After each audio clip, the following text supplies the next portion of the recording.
Good morning plus one बच्चों। आज sequences and series chapter number 9 का ये हमारा लास्ट लेक्चर है, लेक्चर नंबर 10। आज की इस क्लास में हम मिसलिनियस एक्सरसाइज के 17 से लेकर 32 तक के सम्स डिस्कस करेंगे। लास्ट क्लास में हमने फर्स्ट 16 सम्स डिस्कस किए थे। तो let us start with the discussion. Please open your NCERT books. 17 sum है इसमें। If ABCD are in GP, show करना हमने a की पावर n प्लस b की power n, bn plus cn plus dn are in GP। तो ये जो आपको जब भी 4 नंबर GP में गिवन होते हैं, इस तरह के जो सम्स होते हैं, तो आपने क्या करना होता है, a को आप a ले लें, b को AR, c को AR स्क्वायर, d को AR क्यूब। अब जो चीज़ प्रूव करनी है आपने ये प्रूव करना है कि ये 3 नंबर आपके पास GP में है। तो हम क्या करेंगे, T2, ये सेकेंड टर्म है, T2 upon T1 is equal to T3 upon T2 करेंगे। ठीक है, तो हमने वही कर दिया, बी मिडल का square is equal to product of extreme. ठीक है, इसके बाद सिंपल आपने वैल्यूज़ पुट कर देनी है ABCD की, जो कि मैंने पुट कर दी है वैल्यूज़। ठीक है, वैल्यूज़ पुट करके जैसे इसको आप खोलना है, आपने a की पावर n r की पावर n ऐसे खोल देना है, a की पावर n r की पावर 2n ऐसे सारा खोल दें आप इसको। फिर जो कॉमन आता है कॉमन ले लें आप, जैसे a n r n common आया है। ठीक है, ऐसे इसमें से जो चीज़ कॉमन आ रही है फर्स्ट ब्रैकेट में से, फिर सेकंड ब्रैकेट में से, बस आप देखेंगे कि आपका सम हो ही गया, विच इज़ ट्रू आ गया। Left hand side is equal to right hand side आ गई। Therefore the 3 numbers 1, 2 and 3 are in GP। यही हमें शो करना था। नेक्स्ट सम भी काफ़ी अच्छा सम है, 18 सम। एक क्वाड्रेटिक गिवन आपको x square minus 3x plus p is equal to 0। इसके रूट्स हैं a एंड b। ठीक है, तो इसके जो रूट्स आपको गिवन है, आपने लोअर 10th क्लास में किया हुआ है। ठीक है, ये तो सम ऑफ द रूट्स क्या होता है, a प्लस बी, ठीक है, इज इक्वल टू 3 हो जाएगा आपके पास। कोफिशिएंट ऑफ x लेते हैं ना, माइनस कोफिशिएंट ऑफ x लेते हैं। p क्या, product of the roots constant term होती है, divided by coefficient of x square, जो कि कोफिशिएंट ऑफ x स्क्वायर 1 है आपका। ठीक है, इसी तरह से x square minus 12x plus Q is equal to 0 में आपने सम निकाला, 12 आ गया, प्रोडक्ट आ गया, प्रोडक्ट ऑफ रूट्स क्यू आ गया। ठीक है, c प्लस डी 12 हो गया, सी डी क्यू हो गया आपके पास। अब फिर से आपको गिवन है ABCD are in GP। a को आपने a लिया, b को AR, c को AR स्क्वायर, d को AR क्यूब। तो जो सम था हमारा a plus B is equal to 3, इसमें हमने पुट कर दी वैल्यूज़ a एंड b की, c एंड d की इसमें पुट कर दी आपने। तो ये जो दो रिलेशन बने आपके 3 एंड 4, इनको डिवाइड कर देना है। डिवाइड करने के बाद आपके पास आर स्क्वायर की वैल्यू आ जाएगी। फिर आपने क्यू अपॉन पी का रिलेशन निकालना, क्यू अपॉन पी लिख लें आप, क्यू की वैल्यू CD है। ठीक है, और P की वैल्यू AB है आपके पास। और फिर से आपने इनको A और R की टर्म्स में लिख देना आपने। तो ये R की पावर 4 आएगा, R 4 स्क्वायर होता है, ये 16 आ गया आपका। Now apply componendo and dividendo. तो ये बनेगा Q plus P upon Q minus P is equal to 16 plus 1 upon 16 minus 1 is equal to 17 upon 15 बनेगा। ठीक है, नाउ 19 सम। 19 सम में आपको क्या गिवन है,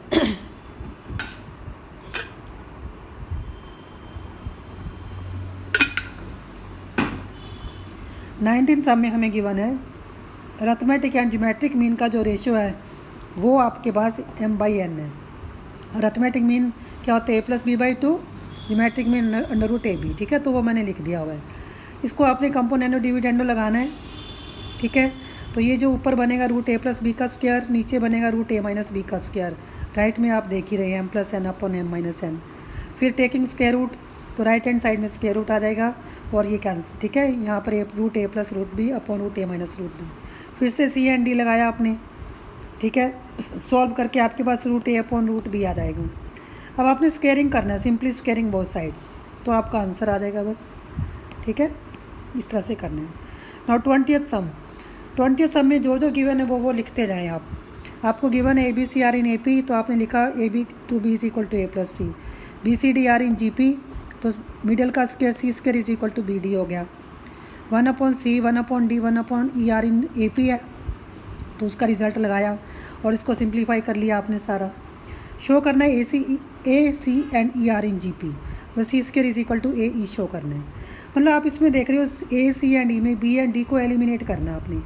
ठीक है, तो अभी हमने ये जो लिखा ना C square is equal to BD, तो यहाँ पर आप B की वैल्यू यहाँ से ले लो 1 से, और D की जो वैल्यू है वो नंबर 2 से ले लो आप। ये दोनों वैल्यू सिंपली आप इसमें पुट कर दें, कुछ नहीं करना आपने, ठीक है। और इसको सिंप्लीफाई करते जाएं, आपका आंसर अपने आप आ जाएगा, ACERNGP आ जाएगा, अपने आप आंसर आ जाएगा। नॉट 21st सम का एक पार्ट करेंगे, क्योंकि एक पार्ट बिल्कुल एग्जाम्पल जैसा है। ये सिर्फ ये मैं इसलिए कर रही हूँ डिस्कस, क्योंकि ये पॉइंट्स वाला है। पॉइंट्स वाले में क्या करना है आपने, पॉइंट उड़ाना है। 6/10 कर दिया, 66/100 कर दिया, 666/1000 कर दिया। अब आपने वही 9 से मल्टीप्लाई डिवाइड कर देना है। तो इसको हम लिखेंगे 1 - 1/10, 1 - 1/100 ऐसे। तो ये 1 अलग निकाल लेंगे, ये n टाइम्स आ रहा है, ये जो सेकंड वाला अलग से निकाल लेंगे। ये GP सीरीज़ बन रही है, जिसकी फर्स्ट टर्म 1/10 है, कॉमन रेशियो 1/10 है, n आपके पास n है। सम का फार्मूला लगा के आप इसको सिंप्लीफाई कर सकते हैं। 22nd सम वैसे सिंपल है, मैंने कर दिया है।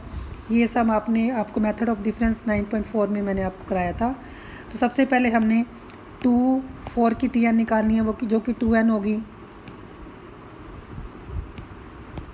ठीक है। इसके बाद 4, 6 और 8 की TN निकालें, जो कि 2n + 1 होगी, ठीक है। तो इस तरह से जो गिवन सीरीज़ की TN है वो 2n × 2n + 1 होगी, 2 होगी। इसको मल्टीप्लाई किया और सिग्मा लगा दिया। अब इनकी वैल्यूज़ पुट कर देनी है, 4 × n × n + 1 × 2n + 1/6 n × n + 1/2। Sigma apply करेंगे ना, सिग्मा TN बनेगा ये, और ये 4 sigma n square + 4 sigma n, और इसके बाद मैंने इनकी वैल्यूज़ पुट कर दी है, और इसको आपने सिंप्लीफाई कर लेना है। 23rd some method of difference से करना है, ये भी हम डिस्कस कर चुके हैं।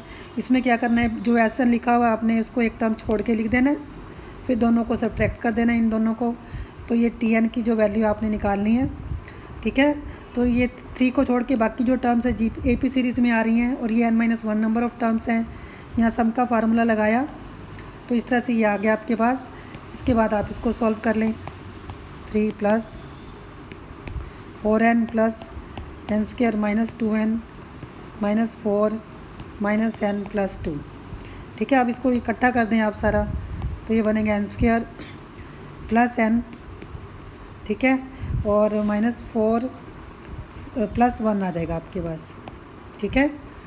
3 - 5 - 4 + का 1 आ जाएगा, ये TN आ गया। अब सिग्मा TN लगा दें आप, sigma n square + sigma n + sigma 1। अब इनकी वैल्यूज़ पुट कर दें आप, आपका आंसर आ जाएगा। नॉ 24th सम भी काफ़ी इंटरेस्टिंग सम है। इसमें S1 आपको गिवन है सिग्मा n, ठीक है। S2 sigma n square given है, S3 sigma n cube given है। इनकी वैल्यूज़ मैंने लिख दी हैं सारी। अब आपने क्या करना है, राइट हैंड साइड लेनी है, और सिंपली S3 की वैल्यू पुट कर दी मैंने, ये देखो, और मतलब S1 की वैल्यू पुट कर दी, ठीक है। और सिंप्लीफाई करते रहना, आपने कुछ नहीं करना, सारा बस सोल्व करते जाओ, सिंप्लीफाई करते जाओ, ठीक है। इसके बाद जो 4 बचेगा लास्ट में, इसको S2 का, क्योंकि देखो स्क्वायर सभी में आ रहा है आपका, सिर्फ ये जो 9 नहीं आ रहा, तो 9 को मैंने ऐसे लिख दिया, 9 can be written as 4 can be written as 9/36। तो 9 को बाहर ले लिया, 6 को अंदर लेके ये सारा स्क्वायर बन गया। तो ये आप देखेंगे आपका S2 स्क्वायर ही बन रहा है, ठीक है। इस तरह से करना है। नॉ 25th सम, ये भी काफ़ी अच्छा सम है। इसमें जो आप SN देख रहे हो, इसकी जो TN आप TN देख रहे हो किस टाइप की बन रही है, ये हमारे पास सिग्मा n क्यूब बन रहा है, और नीचे sum of first n odd natural numbers बन रहा है, ठीक है। तो इसके फार्मूले लगा दिए मैंने सिंपली, और इसका फार्मूला लगा दिया, तो ये n स्क्वायर आ जाएगा। इसको सारा सॉल्व कर लेना आपने। अब इसके बाद सिग्मा लगा देना है, sigma TN = 1/4 sigma n square + 2 sigma n + sigma 1। बस इनकी वैल्यूज़ पुट कर देना आप, इसके बाद सिंप्लीफाई कर लेना। नॉ 26th सम, शो करना है जो एक्सप्रेशन है, गिवन एक्सप्रेशन आप देख रहे हैं सारी, ठीक है, = 3n + 5/3n + 1 है। तो गिवन एक्सप्रेशन में देखो आप, ऊपर भी सम है और नीचे भी सम है। तो पहले न्यूमरेटर को सॉल्व किया मैंने, जो इसकी nth टर्म ली मैंने, n क्रॉस ये गिवन ही आपको n × n + 1 का स्क्वायर, इसको खोल दिया सारा, ठीक है। इस पर सिग्मा लगा दिया, सिग्मा लगा के वैल्यूज़ पुट कर दी सारी मैंने, ठीक है। वैल्यूज़ आपने पुट कर देनी और सिंप्लीफाई कर लेना, सारा सिंप्लीफाई करके आपके पास ऐसी इक्वेशन बन जाएगी, ठीक है सारा। इसी तरह से डिनोमिनेटर में TN लिया हमने, उसको खोल दिया, सिग्मा लगाया, उसको सॉल्व किया, तो ये इक्वेशन नंबर 2 आ जाएगी आपके पास। इस तरह से सारा आप सिंप्लीफाई कर लेना इसको। बीच में कोई नहीं होगा तो स्टेप चेक कर सकते हैं, पहले इसको खुद ही करके देखना। फिर डिवाइडिंग, दोनों को डिवाइड कर देंगे तो आपके पास आंसर आ गया। बस ये देखो डिवाइड कर दिया, इसके फैक्टर बना लिए दोनों के, जो ये कॉमन फैक्टर कैंसिल हो गया, बाकी जो बचा वो आपका आंसर है। इसको सारा अपने आप करके देखना, कोई प्रॉब्लम नहीं आएगी आपको। 27 सम, 27 28 दोनों सम एक जैसे हैं, तो सिर्फ मैंने 27 सम ही सॉल्व किया। तो ये देखो क्या कहता है, एक फार्मर है, उसने एक ट्रैक्टर बाय किया 12,000 रुपये में, और उसने 6,000 रुपीज़ कैश दे दिए, और बाकी कहता है जो बैलेंस है वो मैं 500 दूंगा प्लस 12% इंटरेस्ट दूंगा अनपेड अमाउंट पे एनुअली। तो उसको टोटल जो कॉस्ट कितने की पड़ी। ये देखो 6,000 तो वो दे ही चुका है, मतलब कि पहले ही 6,000 रुपये जो बचे हैं उसकी जो फर्स्ट इंस्टॉलमेंट होगी, ठीक है, उसका इंटरेस्ट कितना होगा, रेट ऑफ इंटरेस्ट, वो आपने निकालना है। 6,000 क्रॉस 12 क्रॉस 1 करके 720 आ गया। इसी तरह से सेकंड इंस्टॉलमेंट में क्योंकि 500 रुपये कम हो जाएंगे, 500 रुपये वो हर साल दे भी रहा है साथ में कैश, ठीक है, ठीक है ना। फर्स्ट जो मतलब 500 वो कैश दे रहा है, तो जब उसने दे दिए उसने 500 कैश, तो सेकंड टाइम में उसके पास 5500 रह गया उसका, ठीक है। तो इस तरह से जो टोटल इंटरेस्ट बना उसका, पहले साल में 720, फिर से 660 हो गया, इस तरह से टोटल 12 टर्म्स बनी है आपके पास। इनको ऐड कर लेना, आपके पास 4680 इंटरेस्ट आ जाएगा टोटल। तो इसका मतलब जो उसको टोटल कितने पैसे देने पड़े, टोटल जो ट्रैक्टर कितने का पड़ा, 12,000 तो पहले ही कॉस्ट थी, इसमें 4680 आपने इंटरेस्ट ऐड कर दिया, तो टोटल 16680 आ गया। तो सेम सम ये 28 वाला भी सेम है, ठीक है। तो ये दोनों एक जैसे सम से। और 29 सम, ये भी काफ़ी अच्छा सम है। एक फ्रेंड ने क्या किया, 4 लेटर्स, अपने 4 फ्रेंड्स को लेटर्स लिखी और उनको बोल दिया कि आप भी आगे 4 फ्रेंड्स को लिखो, आगे 4 को लिखो, ऐसे चेन बनानी है आपने।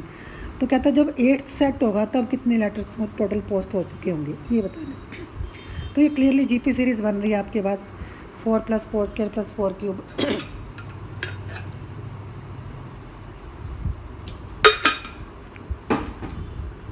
इसको सॉल्व करके ये आ जाएगा 87380, और इस पे कह रहे हैं कि 50 पैसा, मतलब कि एक लेटर पे खर्च हुआ है, इतनी टोटल लेटर ही गई हैं हमारे पास, इसको 50 पैसा से मल्टीप्लाई किया आपने तो आपका इतना खर्चा आ गया। बस ये करना था इसमें आपने। इसके बाद है 30th सम, एक मैन ने 10,000 रुपीज़ डिपॉजिट किए 5% इंटरेस्ट के ऊपर, और 15 साल तक वो डिपॉजिट करता रहा। मतलब वो कह रहा है कि find the amount in 15th year, मतलब 15वें साल में उसको कितने पैसे मिले, अमाउंट मिलेगी, और 20 सालों के बाद उसको कितने पैसे मिलेंगे।